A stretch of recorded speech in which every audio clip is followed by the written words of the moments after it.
Get ready for the dictation in 3, 2, 1, start.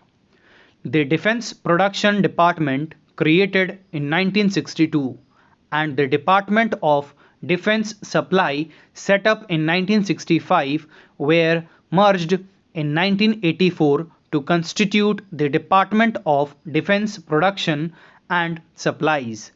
Presently, 39 ordnance factories and 8 defense public sector undertakings come under this department. The Directorate of Quality Assurance, Air Technical Development and Production, Standardization and Exhibition Organization also form part of this department.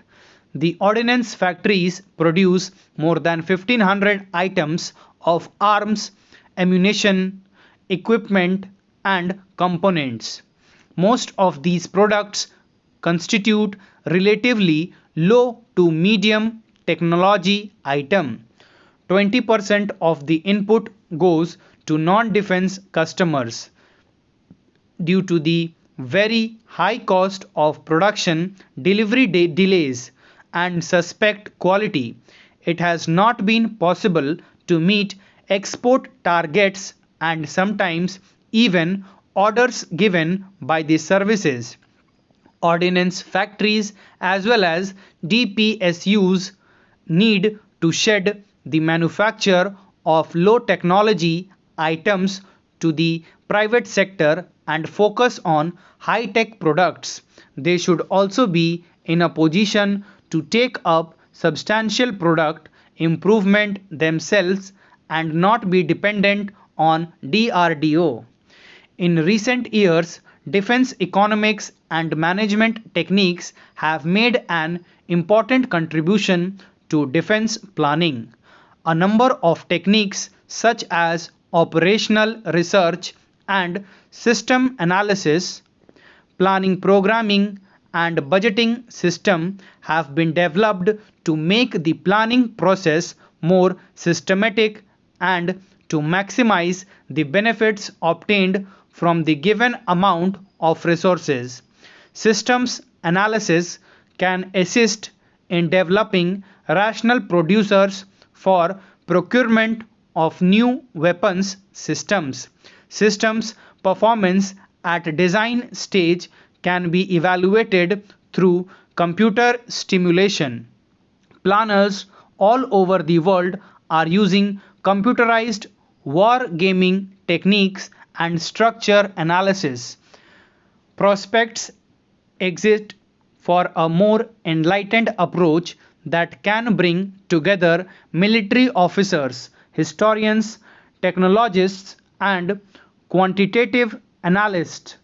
In many countries, there is a growing interest in analytical realism, operational relevance, and integrated defense planning. In India, the services are far behind in introducing these aids in our defense planning system. The planning directors in service headquarters do not even have data banks which can provide relevant information on a specified subject.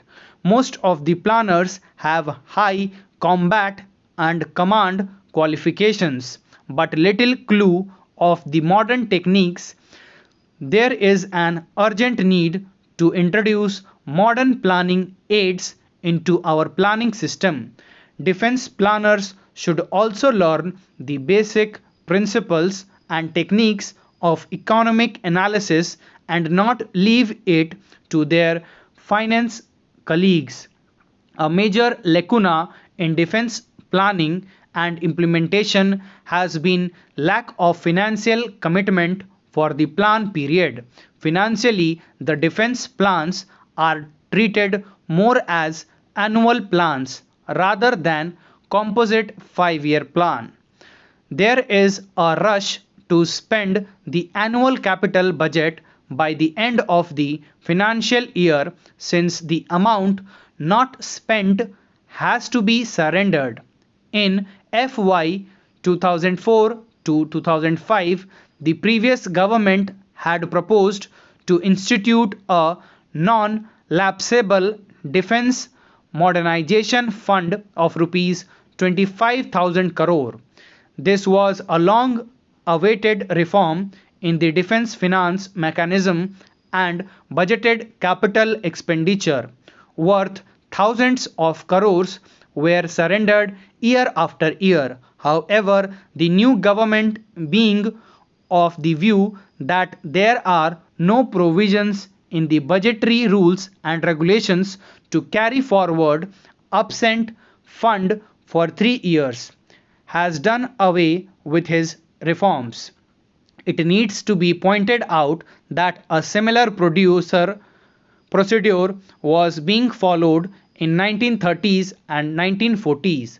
The provisions invoked at that time need to be studied carefully and could be used as a precedent. Action should be taken expeditiously to revive the Defence Modernization Fund.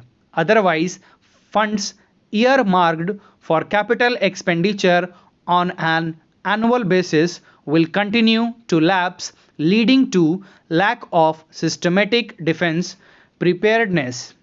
In revenue budget, there is a need to include incentives to save and reduce annual maintenance expenditure without adversely affecting operational efficiency. It is also necessary to exploit the increased domestic industrial capability to support the existing infrastructure and thus reduce maintenance costs and enhance the quality of maintenance. Stop. Thank you.